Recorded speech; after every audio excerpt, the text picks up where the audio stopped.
Hello guys, and today I will be narrating a video for Empire Total War. This is an online battle. It isn't my first, it's one of many. I'm going to be cutting the video here in a second, just showing you pre-deployment stuff here. I went with all Minutemen. Yeah, that's right, all Minutemen, no artillery, no cavalry. I'm trying to get a numerical advantage over the enemy. Now if you will see, to make up for their lack of ability, I have ranked them all at least one bar. Some of them 2, some of them 3. And I'm going to attempt to put the lower level units in front of the higher level units. Now in a minute I'm going to cut the video so I can continue it.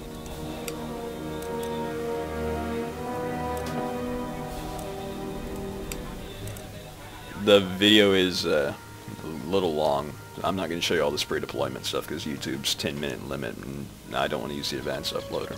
Just a pain. Alright, hold on. Alright guys, here my opponent has just deployed his forces, so I take a look over here to see what he deployed with. And look, only 3 units, all ranked at least 1, 2. He has 160 units of Blue Guard. I believe they're line infantry. I'm not sure. I've never played with these guys. They look like line infantry. But he has just as many forces as I do. They're all in stealth. The rest of his forces have deployed as marksmen or snipers or something, so they're all invisible to me at the moment. Now, a lot of people actually quit a game early if the other guy deploys with the majority of stealth forces with insane range. Well, I'm going to show you how to counter that, hopefully. Now, I have not realized this danger yet, so I'm still marching forward in a line. If I continued with this when I got to his place, if I continued this when I got to his camp, he would be able to just pick me off at range and destroy my guys before they got up to him. Or destroy the first couple lines of them. So what I'm going to attempt to do here is take away his range advantage, but as I said, I haven't noticed that yet, so I will continue the video at the next interesting point. Okay guys, at this point I have realized the danger of what he is doing, so I took a detachment of about 4 guys, well not 4 guys, 4 units from each wing on this side, more like 6 units, but I'm planning on using that as an offensive side, so it doesn't really matter. And I'm putting them at an angle away from the main force so I can sweep through and pick up any of his guys, hopefully see exactly where they are. And if all else fails, provide some flanking fire on his main force, which he actually has camped at his spawn, but at this point I don't know that. And to compensate for the loss of forces on the side there, I actually expanded the file of my lines, creating I don't think I did single file, I think I did a single and part double, but for the most part it's single file, so nothing slips by in between them, or hopefully it doesn't, but side range should take care of that. And plus, as these things are walking, they're going to get closer and closer together. That's just the way it works. Hopefully creating a final horseshoe on him at the end, which will be the ultimate goal, is to surround the enemy and go in for the kill. Alright guys, nothing interesting to see here. I just started advancing my forces so you can kind of get an idea of what's going on here. You'll see where my forces are going to be. They are going to line up and get closer together, and because of this I will have to reshift my formation a couple of different times here.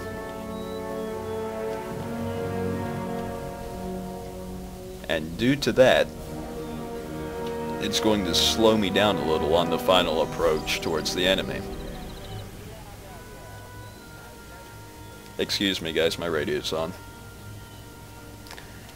As I was saying, I'm just doing the final approach here, and I will recontinue the video right before the main battle.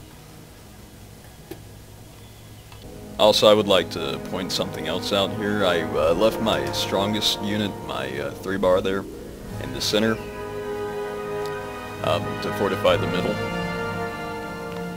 And my reason being for this, I know it doesn't look like much, it's just a Minuteman unit with an extra rank, but rank matters.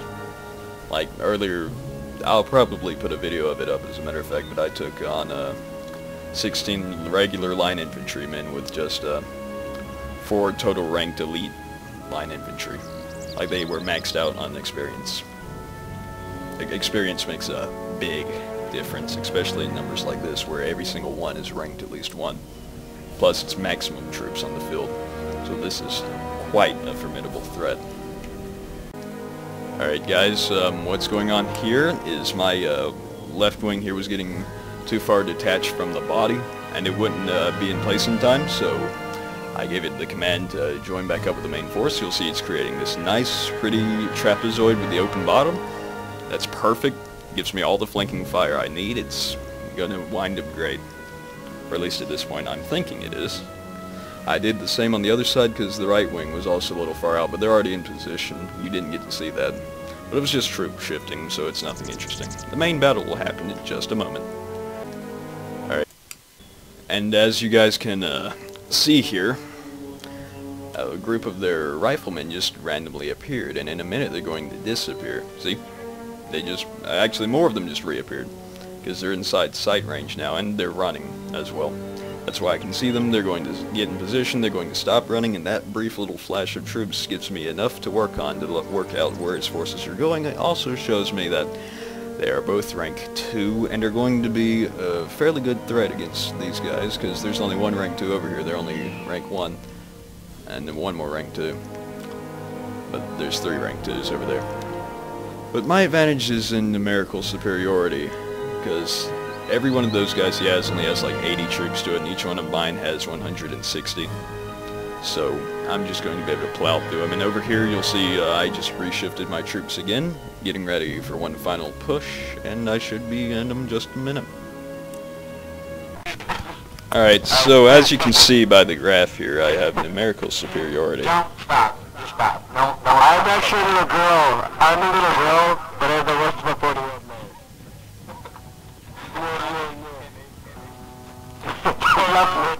I'm a kitty.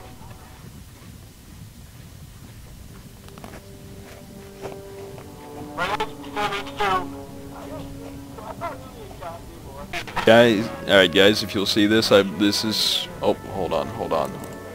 This is my final push into battle here. As you'll see, some combat has already taken place on this side over here. Lots of dead bodies litter the battlefield here, but I have numerical superiority, so I don't care. I close the range, take away his advantage. I have 80, he has 80 troops per unit, I have 160, so I'm set. And here on this flank, where I actually am doing most of my tactical work, the rest of this is just going to shoot at each other, and in a minute they're going to do some infantry charges. Now, they already fired their first volley. They're going to get ready to fire again. And in a minute, I'm going to, there it is, detach a unit of men around here, position them perpendicular to these. And I'm going to proceed to have flanking fire and attempt to get that one, and then use the forces that freed up to continue that strategy and roll down until he counters, if he counters. Now over here you'll notice we still have some intense fighting, and in fact one of my units is actually routing from the battlefield. Quite interesting. Now obviously he's focusing more on that side because he's getting my units to retreat, but over here where I've been focusing, I'm about to open up fire, or I think I already did. His unit's routed. No, there they go. Now they're firing on the retreating guys. Now, as I said, I just freed up all that fire to fire into there. And look, they're routing. They're wavering, actually. They're fixed to be routing. And look, these guys are routing too. So that completely destroyed his entire left flank, my right wing. So, seeing this, he tries to turn at an angle here with his remaining forces and block it. Although at this point he's lost so many forces, and being at the numerical disadvantage that he was, he cannot win at this point, even if we just traded units.